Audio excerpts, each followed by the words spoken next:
Bismillahirrahmanirrahim. Assalamualaikum warahmatullahi wabarakatuh. Perkenalkan, nama saya Min Fadli Robi. Di sini saya akan menjelaskan tentang peradaban umat Islam pada dinasti Umayyah. Perlu kita ketahui bahwa Bani Umayyah adalah kekhalifahan yang kedua yang didirikan setelah wafatnya Nabi Muhammad SAW. Kekhalifahan ini sudah resmi berdiri setelah wafatnya Khalifah Sayyidina Ali bin Abi Thalib. Khalifah yang mana Khalifah Ali bin Abi Thalib ini khalifah yang terakhir daripada Khalifah Rasyidin. Pendiri dan khalifah pertama Bani Umayyah adalah Muawiyah bin Abu Sufyan atau yang disebut dengan Muawiyah I, yang menjadi dulunya itu sebagai gubernur di kota Syam pada pemerintahan pada masa Umar bin Khattab dan Utsman bin Affan. Pemerintahan Bani Umayyah berjalan dalam waktu lebih dari 3 abad, yang dimana dibagi ke dalam 2 periode.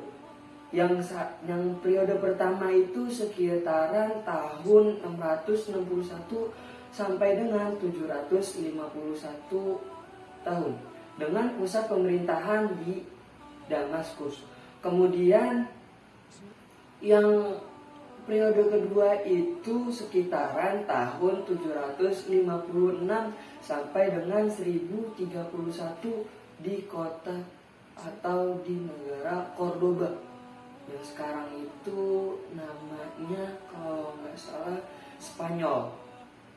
Tidak hanya masa pemerintahan yang sangat lama, daulah atau Bani atau dinasti Umayyah ini memiliki sejarah yang sangat panjang.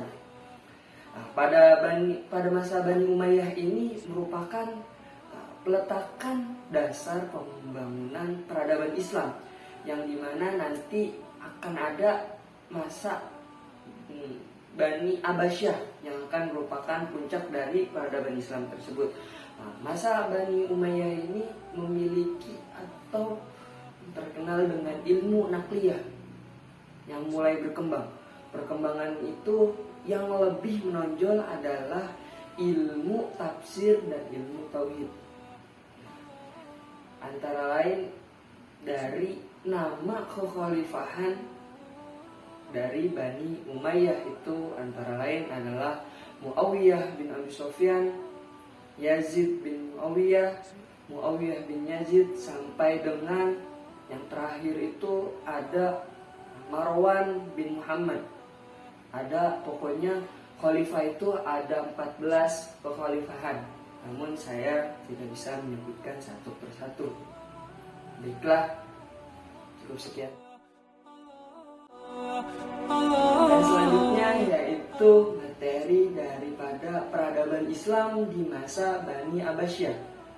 Perlu kita ketahui bahwa Bani Abbasiyah ini berkuasa selama 5 abad, yaitu mulai tahun 132 sampai dengan 656 Hijriah. Yang dimana Bani Abbasiyah ini menggantikan daripada Bani Umayyah yang telah berkuasa selama 92 tahun. Nah, karena dengan wafatnya Marwan bin Muhammad dalam suatu pertempuran melawan Bani Abbasiyah, maka berakhir pula lah kekuasaan daripada Bani Umayyah tersebut. Dinamakan Bani Abbasiyah ini karena para pendiri dari khalifahnya merupakan daripada keturunan dari Abbas bin Abdul Muthalib, atau silsilah atau pamannya Nabi Muhammad SAW. Khalifah yang pertama kali menduduki jabatannya adalah yaitu Abdul Abbas Asy-Syafa, yang berkuasa pada tahun 132 sampai dengan 136 saja, yang kemudian diikuti oleh khalifah-khalifah yang lainnya silih berganti, yaitu sebanyak 37 khalifah. selama berkuasa, Daulah Bani Abbasiyah ini mengalami suatu masa kejayaannya, mulai dari berdirinya hingga sampai pada masa pemerintahan Khalifah Al-Watsiq Billah pada tahun 232 Hijriah. Masa tersebut merupakan masa yang gemilang-gemilangnya. Bahkan pada masa ini dapat dikatakan yaitu masa kemasan bagi umat Islam. Nah, di antara khalifah yang besar ini adalah Abu Abbas Asy-Syafa, Abu Ja'far Al-Mansur, Harun Ar-Rasyid, Al-Ma'mun, dan lain sebagainya. Mereka ini memiliki suatu kejayaan bagi umat Islam, yaitu Daulah Bani Abbasiyah. Setelah itu hampir tidak ada khalifah yang besar lagi, ya, karena mereka lebih banyak disibukkan dengan hal duniawi dan saling berebut kekuasaan. Khalifah yang terakhir adalah Al-Mu'tasim yang berkuasa pada tahun 656 Hijriah, dan beliau itu mati terbunuh oleh pasukan Mongol pimpinan Hulagu Khan. Sesudah Al-Wasiq masih ada 28 khalifah yang memerintah. Namun akan tetapi pada umumnya mereka kurang membawa kemajuan daripada peradaban umat Islam tersebut. Di antara Bani Abbasiyah ini memiliki wilayah kekuasaan. Kecuali itu ada, di antara lain itu ada Cordoba atau yang disebut dengan Spanyol, itu udah dulunya itu adalah Bani Umayyah yang memiliki kekuasaannya. Dan itu sekarang Bani Abbasiyah itu memiliki kekuasaan antara lain Afrika Utara, Mesir, Tripoli, dan Asia Tenggara sekitaran itu Turki, Romawi Timur, Persia, dan juga Yaman, dan lain-lain sebagainya. Cukup sekian pemaparan materi dari peradaban Islam pada Bani Abbasiyah. Baik, kita berlanjut pada materi selanjutnya, yaitu masuknya Islam ke Andalusia. Pada masa pemerintahan dinasti Umayyah, di Andalusia ini disebut menjadi salah satu tonggak atau fondasi ilmu yang mempengaruhi masih dirasakan sampai saat ini. Andalusia juga menjadi pusat pendidikan yang menerima para pelajar, terutama itu ada di Indonesia, Malaysia juga.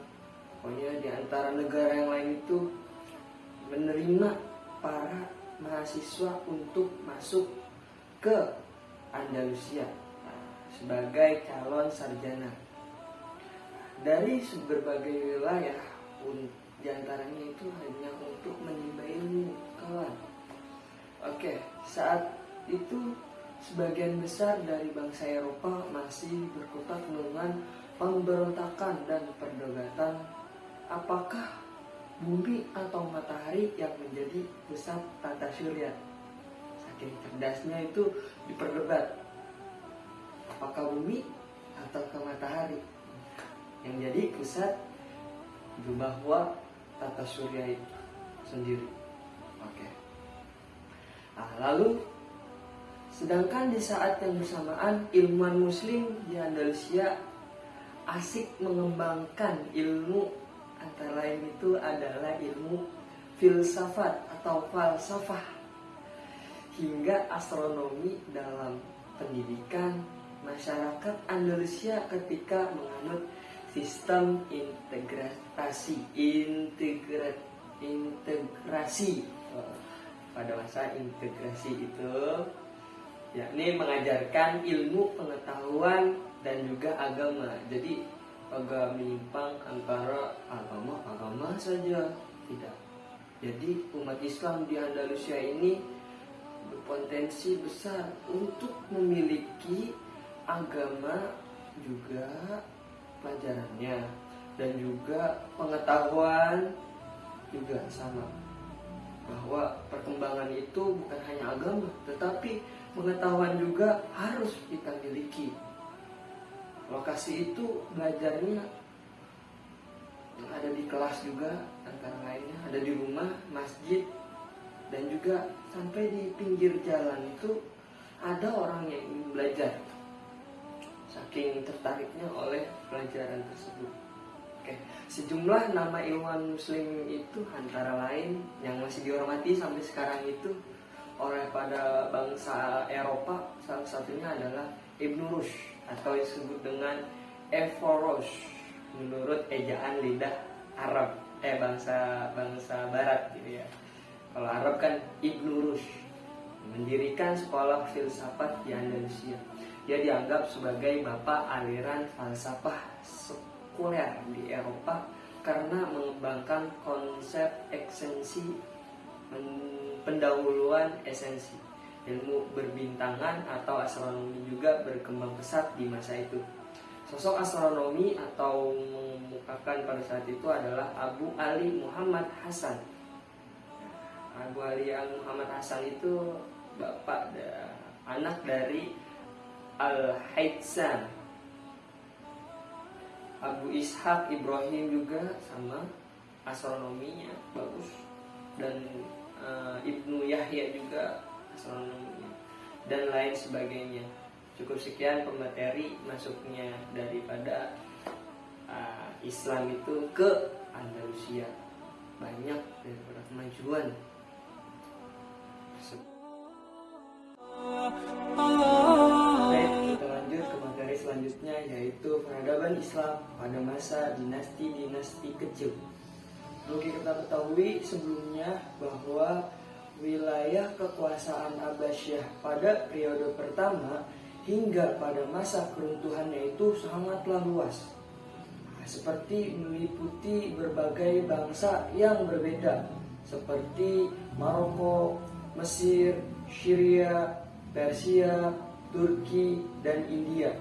Penyebab mengapa banyak daerah yang memerdekakan di pemerintahan pusat yang dilakukan oleh bangsa Persia dan Turki. Dalam peradaban Islam, Bani Abbasiyah ini merupakan salah satu bukti sejarah peradaban Islam yang terjadi.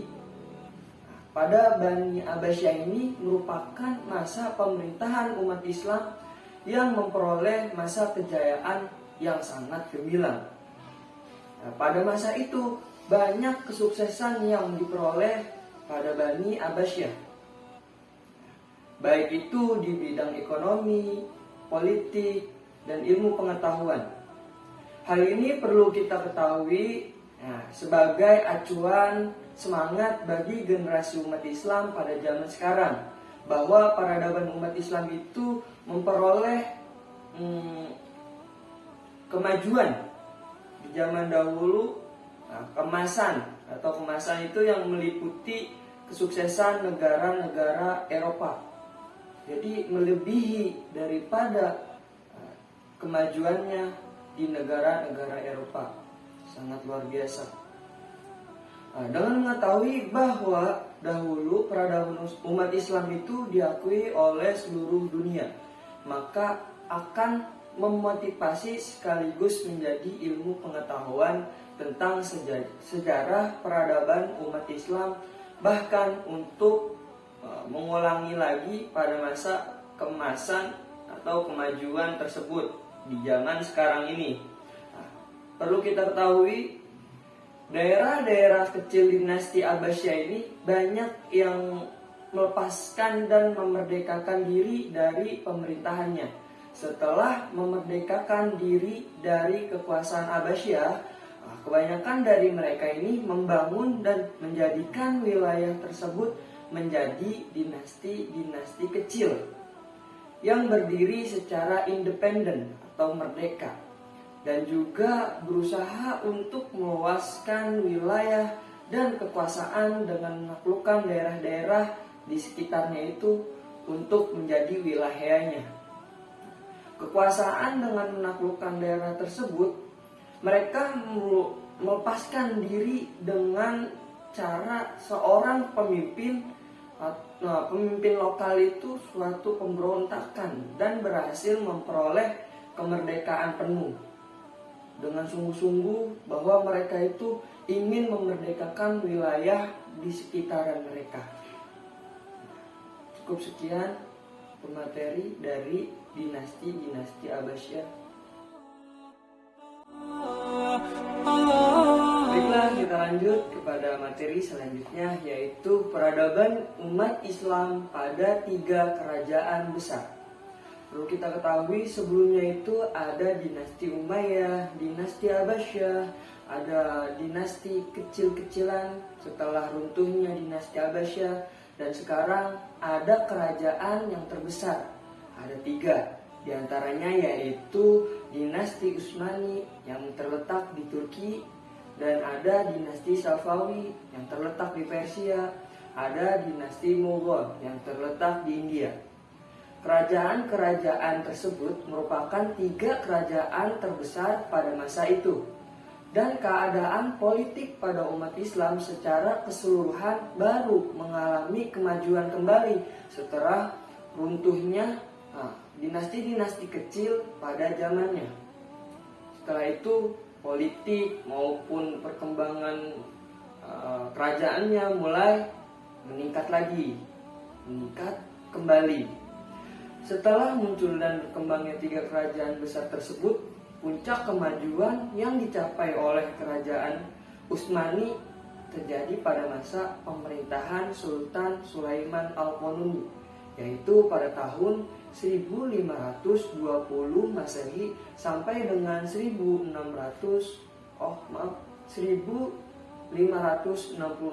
Masehi.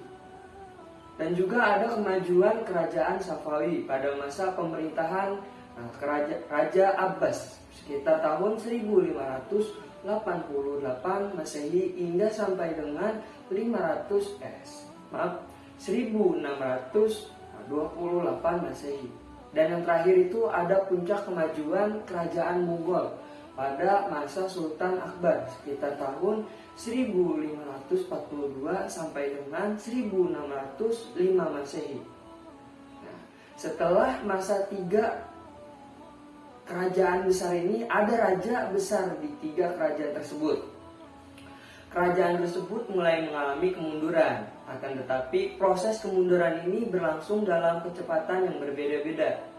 Nah, salah satunya itu ada kerajaan Mongol. Setelah Raja Akbar yang memimpin untuk beberapa lama memerintah masih dipegang oleh raja besar, yaitu Raja Jahangir sekitar tahun 1605 sampai dengan 1628 Masehi, dan juga ada Raja Syekh Jahan sekitar tahun 1628 sampai dengan 1658 Masehi. Dan yang terakhir itu ada Raja Aurangzeb sekitar tahun 1658 sampai dengan 1707 Masehi.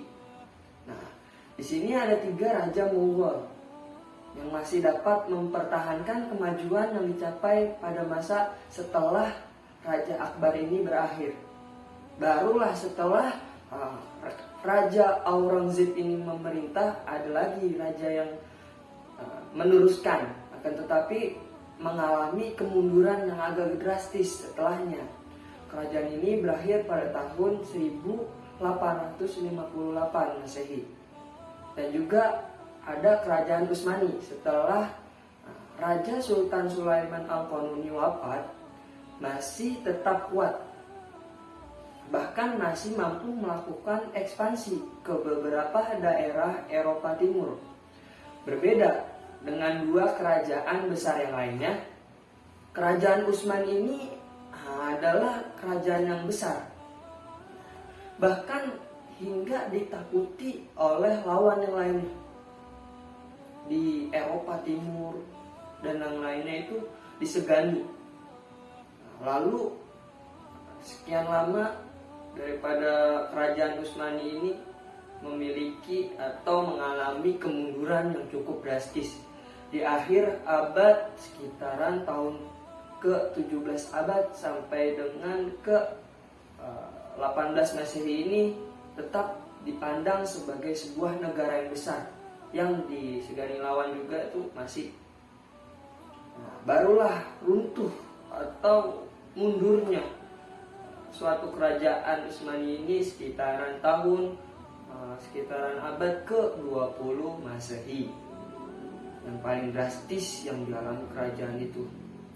Dan yang terakhir ini ada kemunduran yang dialami pada kerajaan Safawi, yaitu ketika setelah menjabatnya Raja Abbas ini, setelahnya itu ada raja-raja dalam kerajaan Safawi adalah orang yang paling lemah dalam memimpin, sehingga yang mengakibatkan kerajaan ini dengan cepat mengalami kemunduran.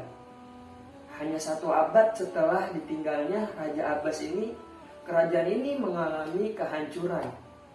Sungguh sangat tidak memiliki kepemimpinan setelah kerajaan Abbas ini. Sehingga hancurlah kerajaan daripada kerajaan Safawi. Cukup sekian materi dari 3 kerajaan besar dalam peradaban Islam. Materi selanjutnya yaitu ada sejarah perkembangan dunia Islam pada abad ke-19, 20 hingga 21. Perlu kita ketahui, di awal ke-19 ini merupakan abad kemajuan kolonialisme Barat yang melanda hampir di semua belahan daripada dunia Islam kita ini. Penetrasi kolonial Barat yang melibatkan banyak negara Eropa ini yang sangat berkembang sangat pesat. Dunia Islam tidak hanya dipecah-pecah, namun juga menjadi mangsa politik dan juga ekonominya. Mereka menguasai politik dalam dunia Islam dan juga mengeksploitasi kekayaan alam yang ada di dalamnya dengan begitu sangat cepat. Dari awal ke-19 dan juga 20, umat Islam ini berusaha bangkit untuk membebaskan dirinya daripada penjajahan Barat. Kebangkitan umat Islam ini melalui perjalanan yang sangat panjang sejak abad ke-18, di mana mereka mulai menyadari akan keterbelakangan dan keterburukannya ketika Napoleon dari Prancis ini menguasai Mesir pada tahun 1798 hingga 1801 Masehi. Dalam menghadapi kolonialisme Eropa ini, umat Islam menanggapi dengan berbagai macam cara, yaitu dengan cara menolak, menarik diri, mundur, dan modernisme Islam. Dan juga ada ke abad 21. Nah, yang itu dari awal tahun 2001 sampai dengan sekarang ini. Abad ini termasuk daripada era atau yang disebut dengan zaman milenial. Agama Islam ini seiring berjalannya waktu pasti mengalami perubahan dan juga pembaharuan. Pembaharuan dalam Islam disebabkan ada 2 faktor, yaitu faktor internal dan juga faktor eksternal. Faktor internal ini berupa keadaan moral para pemeluknya dan mengalami penurunan dan juga pemerosotan, sehingga faktor eksternalnya berupa kolonialisme Barat yang menentang intelektualisme para pemikir Muslim. Dalam menghadapi perkembangan industrialisme dalam globalisasi yang sangat cepat ini, maka sistem pendidikan Islam ini harus future oriented, yang begitu dari segi filosofinya dan juga metode dan juga kurikulumnya juga, maupun dari segi yang lainnya, sehingga hasil output atau daripada lulusan yang berkualitas dan mampu berperan di tengah masyarakat dengan tidak melepaskan identitasnya yang sangat asasi. Ya, seperti yang kita sudah kenal, yaitu Ustadz Ahmad Ustadz Abdul Somad, dan Ustadz Adi Hidayat, dan Ustadz yang lainnya yang sangat pemikirannya itu sangatlah future oriented, yang metodenya sangat luas, filosofinya maupun pemikirannya sangatlah cerdas. Di zaman sekarang ini kita haruslah memiliki intelektual kita atau intelektualitas pemikiran kita haruslah berkembang. Seiringnya zaman pastilah berbeda pembaharuan dan juga perubahan segala macam dan lainnya. Cukup sekian daripada sejarah perkembangan dunia Islam pada abad ke-20 sampai dengan sekarang ini. Beranjak kepada materi yang terakhir, bahwasanya peradaban umat Islam atau masuknya Islam di wilayah kita atau di Indonesia.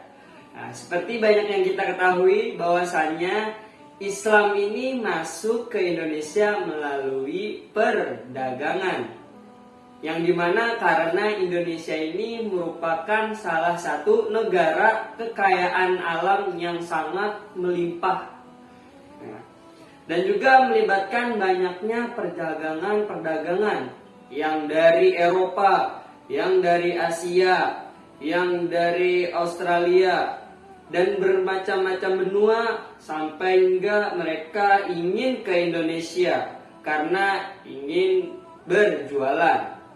Nah, dan Islam ini masuk ke Indonesia melalui perdagangan yang dibawa oleh salah satu pengemuka Islam yang pada saat itu.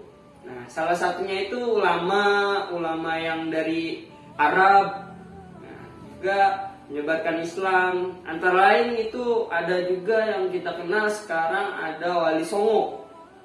Pahlawan kita juga Wali Songo. Songo itu berasal dari Jawa, yang artinya 9. Yang artinya seruhan itu wali yang ada 9 orang, gitu.